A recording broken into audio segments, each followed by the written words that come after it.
It is my honor and privilege to now call upon His Excellency, the President, Comrade Emerson Mnangagwa, to deliver his inauguration address to the nation.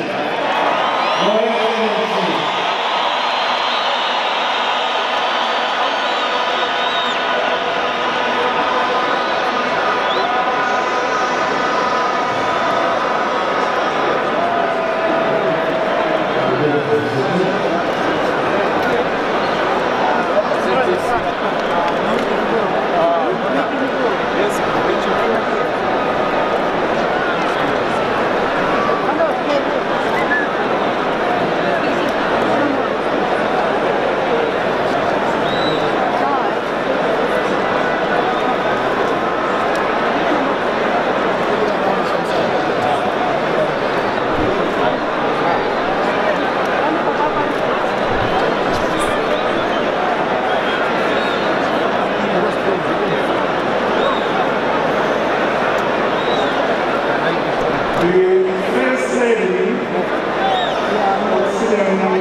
Former Vice Presidents,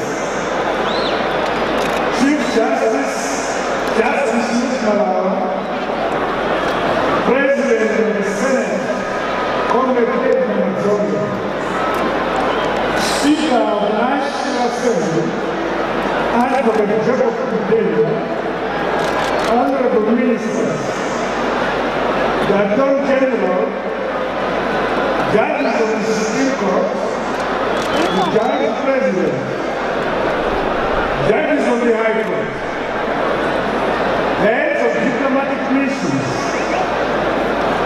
Deputy Ministers, Deputy Speaker of Parliament, Deputy President of the Senate, Members of Parliament, the Chief Secretary to the President and Cabinet, Dr. Spana, Chairman of the Public Service Commission, Dr. Marijuana Nzua, members of the Public Service Commission, members of various commissions, Deputy Chief Secretaries, Permanent Secretaries, Service Chiefs, Governor of the Republic of Zimbabwe, Dr. Manguzi, Vice Chancellors of Universities, Heads of Parastatals, Directors of Departments of the Public Service, Mayor of Harare, Your Worship Bernard Aminyeni, members of the Diplomatic Corps, representatives of war veterans, detainees, refugees, and the war collaborators, representatives of various political parties, representatives of the business community, representatives of the farming community, heads of religious denominations, heads of civil society organizations, our students,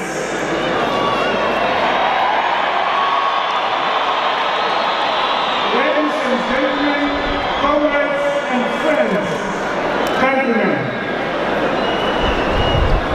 I feel deeply humbled by the decision of my party, ZANU-PF, inviting me to serve our great nation, the Republic of Zimbabwe, in the capacity of President and Commander-in-Chief of the Zimbabwe Defense Forces, with effect from today.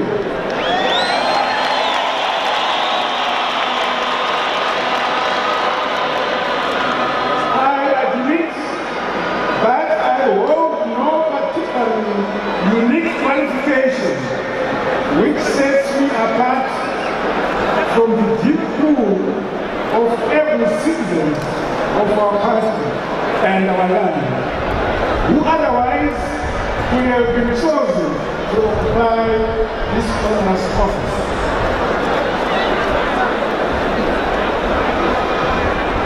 But even as I make constant reference to my partisan peers, I'm not oblivious to the many Zimbabweans from across the political, ethnic, and racial divide who have helped make this day and that has legitimate expectations from the office now I occupy.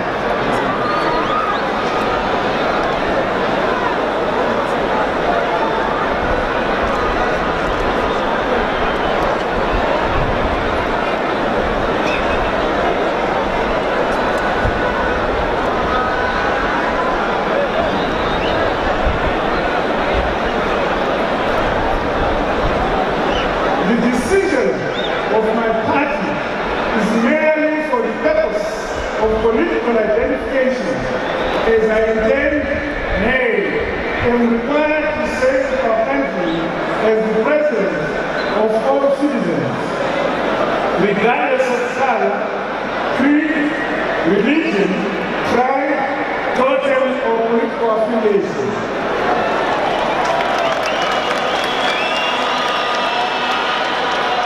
Let me at this stage pay special tribute to one of and the only surviving founding father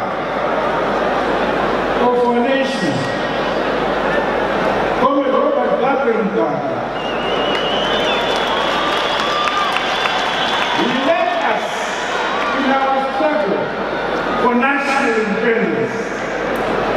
He assumed responsibilities of leadership and for making and a very challenging time at the best of our nation. That is to be lauded and celebrated for all times. Whatever errors of commission or omission that might have occurred during that critical phase in the life of our nation, let us all accept and acknowledge his immense contribution towards the building of our nation.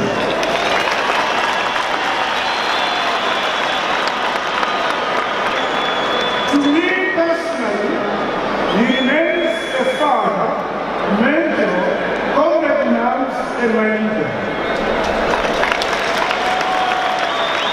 We can say thank you to him and the trust that our history will grant him his proper place and accord him his deserved stature as one of the founding fathers and leaders of our nation.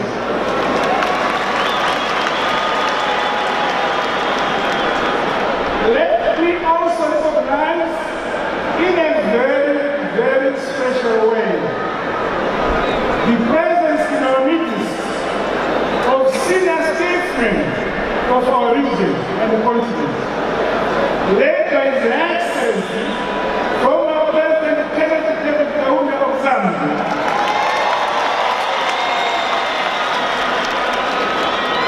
he remains the only living member of the Foundation of Franchise States, which is synonymous with the decolonization process in our region. We honor him as indeed we remember all his colleagues now departed. The statesmen who are with us today show a story of success. May I repeat that? Show a story of succession which speaks well of our continent. It is a narrative that must get bolder and bolder as generations hand over to succeeding ones, or into amity.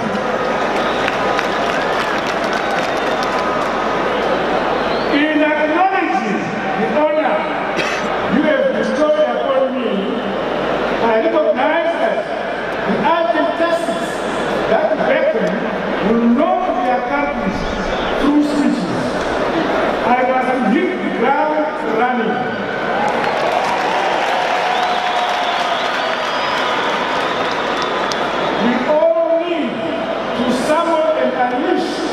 in concert towards taking this great nation beyond where our immediate past president left it. For close to 2 decades, this country went through many developments. Whilst we cannot change the past, there is a lot we can do in the present and the future to give our nation a different positive direction. As we do so, we should never remain hostages of our past. I just humbly appeal to all of us that we let bygones be bygones.